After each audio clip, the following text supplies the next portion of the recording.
Dito po kami sa papunta po ng Cameron Lake. Galing lang po namin ng Cameron Lake. Tapos dito po kami, napadaan po kami sa magandang view. Tingnan nyo po. Maganda po yung view niya. Dito may medyo pagka-green. Pagdating po sa kabundukan ngayon, medyo kalbo na po siya at medyo may snow. Sinong kalbo?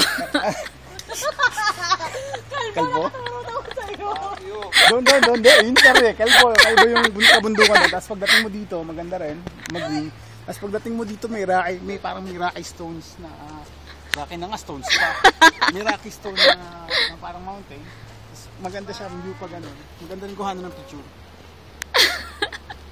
Nakuha ba lahat? Nakuha na, nakuha. Okay. Ito po si Mark, nagre-report po para sa Canada. Pasok!